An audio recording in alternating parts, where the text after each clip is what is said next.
Pak, sebelumnya terima kasih telah mengizinkan kami sudah berada di sini.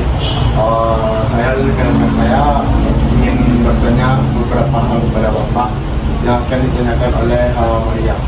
Sebelumnya terima kasih Pak dengan saya Maria Kuala. Sebelumnya bersedia kan Pak untuk wawancara? Insyaallah kalau masih bisa dijawab, dibantu dijawab. Kalau nggak dipilih dulu. Baik Pak.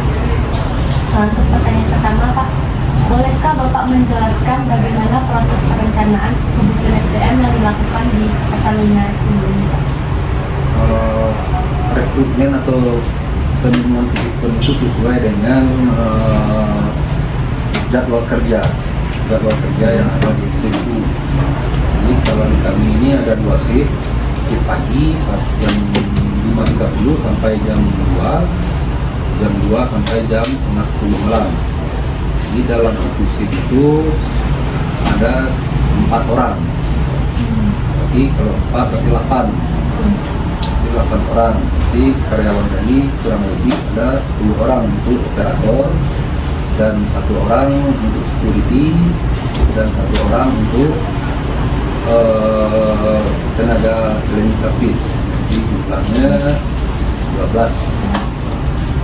Untuk manajer 1 orang, untuk keuangan 1 orang, jadi 15 orang. Lalu apa saja Pak pertimbangan utama yang digunakan dalam menyusun rencana semasa kerja jangka pendek dan jangka panjang? Rencana untuk jangka pendek dan jangka panjang itu sesuai dengan jadwal kerja. Kalau jadwal kerja kami itu butuh waktu yang lama, misalnya waktu lebaran, itu kami biasanya mengambil tenaga kerja dari luar untuk membantu saat itu, saat 1 minggu sebelum lebaran dan 1 minggu setelah lebaran. Itu jangka pendek. Kalau jangka panjang sesuai dengan jadwal kerja. Jadi jadwal kerja kami kan 16 jam, masih 8 jam. Jadi tenaga kerja operator sebanyak yang 12 orang. Terus menurut Bapak bagaimana Pertamina ini dapat memastikan ketersediaan SDM yang sesuai dengan kebutuhan operasional dan strategis Pak? Melihat keadaan yang sesuai dengan pertanyaan kedua, yang melihat prospek penjualan akan datang. Kalau prospek penjualan akan datang lebih meningkat, kami mungkin nambah karyawan. Tapi kalau masih bisa di-handle dengan keadaan yang ada, kami pakai sumber daya yang ada. Soalnya sekarang kan ada SPBU di atas itu bukan mempengaruhi penjualan. Kalau signifikan pengaruhnya terhadap SPBU ini, berarti kami harus memperbanyak SDM untuk mempercepat pelayanan kepada masyarakat. Pak, semoga terima kasih Pak. Iya. Selanjutnya Pak, bagaimana bentuk dukungan yang diberikan Pertamina ini terhadap pengembangan komunikasi kanal? Kami yang melakukan pelatihan kalau orang keuangan biasanya pelatihan dia itu bisa ke bank karena dia bergerak dengan bank full dengan keuangan, faktor menghitung, ketelitian. Kalau untuk operator itu diberikan pelatihan tentang pemadam kebakaran. Kami oleh Pertamina sendiri dalam memberikan pelayanan pencegahan dan mitigasi bencana pemadam kebakaran, pelatihan pemadam kebakaran. Kalau Pertamina Yang saya Pak, apakah terdapat program pelatihan atau pengembangan khusus yang rutin dilakukan? Bagaimana proses perancangannya? kalau di kami yang kami rancang sendiri ada, karena kami kan tergantung kepada program yang dibuat oleh Pertamina, yang dibuat oleh Pemda. Kalau ada Pemda memanggil kami untuk mengadakan ikut pelatihan, kami ikut. Baik Pertamina pun seperti itu. Kalau Pertamina memanggil kami ada pelatihan, kami siap untuk memberikan pengiriman karyawan untuk dilatih. Baik untuk keuangan kalau kami merasa kurang cepat pelayanan karena uang berlebih dan sebagainya, kami mengadakan permintaan kepada pihak bank. Tapi sampai saat ini belum ada lagi seperti itu. Bagaimana Pertamina menilai keberhasilan atau efektivitas dari program pengembangan SDM yang telah dijalankan? Yang pertama dilihat dari kecepatan pelayanan. Kalau kami ini kan pelayanan.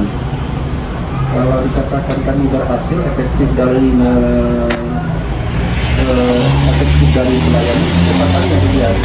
Hanya kecepatan karyawan dalam melayani konsumen dalam kondisinya.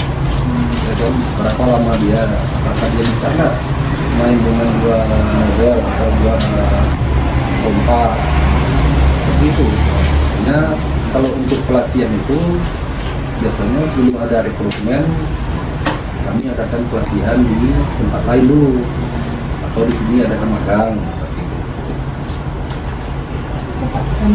Bapak, selanjutnya bagaimana menurut Bapak bagaimana pengaruh pengembangan SDM terhadap kinerja individu maupun organisasi secara keseluruhan?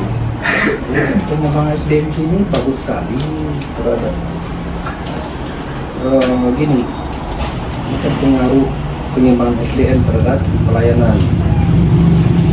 Kami dalam pengembangan SDM itu ini karena di sini ini kan terutama pelayanan, ini utamakan pelayanan. Kalau semakin sering kami lakukan pelatihan atau melakukan sharing, biasanya terjadi peningkatan dalam pelayanan kepada konsumen. Dilihat dari yang pertama antusiasnya masyarakat di sini, tidak diterima penjualan ini saya melihat ini saja. Selanjutnya, bagaimana pandangan pribadi Bapak terhadap peran perencanaan SDM dalam mendukung kemajuan organisasi? Perencanaan SDM terhadap pengembangan organisasi bagus sekali. Karena tanpa adanya perencanaan yang matang, tak ada artinya. Karena seperti itu kita harus berencana. Dan untuk saat ini realita ini kami pengembangan perencanaan itu tidak ada. Karena perencanaan SDM itu arti kata sesuai dengan yang dibutuhkan oleh Pemda atau pihak Pertamina. Kalau kami mengikuti tentang aja.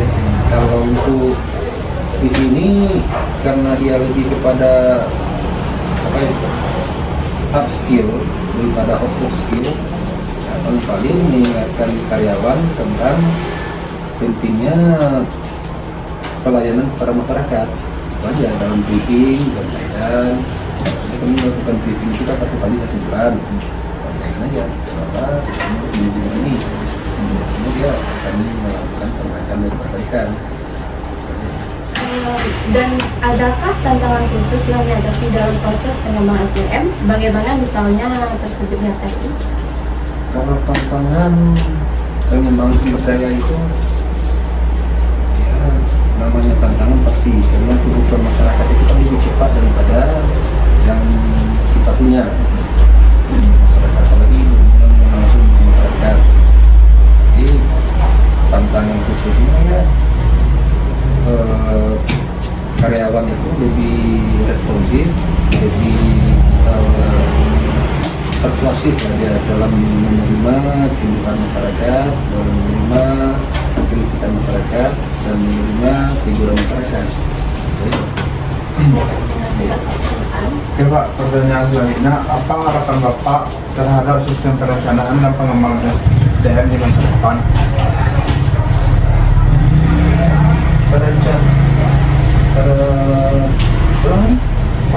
Apa harapan Bapak terhadap sistem perencanaan dan pengembangan SDM di masa depan? Harapan saya kan ini maju terus, berkembang, tapi sesuai yang saya katakan tadi, kalau ada peningkatan signifikan pada penjualan, kami harus meningkatkan tenaga manusianya untuk meningkatkan pelayanan. Tapi kalau nggak signifikan, biasanya kami bertahan. Pernah Bapak merasa tim membutuhkan tambahan tenaga atau keadaan tertentu? Jika iya, bagaimana biasanya perusahaan menanggapi hal ini?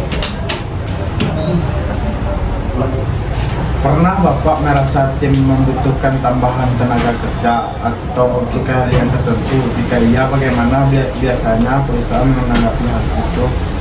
Pernah waktu mau lebaran itu kan kami biasanya menambah karyawan, biasanya di hari 7 itu udah kelihatan itu mobilitas mudik, pulang balik gitu ya. Nah, kami inisiatifnya menambah karyawan tapi tenaga kerja kami supaya lebih cepat dalam pelayanan. Jadi seperti itu. Pertanyaan kedua, Pak, menurut Bapak apa yang sebaiknya ditingkatkan dalam pengawalan SDM di Pertamina ini? Yang harus dilakukan ya, kalau di sini kan organisasinya nggak terlalu rumit. Kedua, organisasinya nggak besar. Perlu ditingkatkan ya, kalau dapat ownernya memberikan pelatihan di luar dari yang diberikan oleh Pemda maupun ya Pertamina sendiri. Pelatihan khusus ya? Pelatihan khusus yang diberikan owner, untuk owner yang diberikan kan Pemda, kan dari Pertamina. Oke Pak, itu aja pertanyaan dari kami semua. Terima kasih telah mengizinkan kami untuk bertanya kepada Bapak. Kalau ada salah dan kekurangan kami mohon maaf Pak. Iya. Sekian dari kami. Assalamualaikum warahmatullahi wabarakatuh.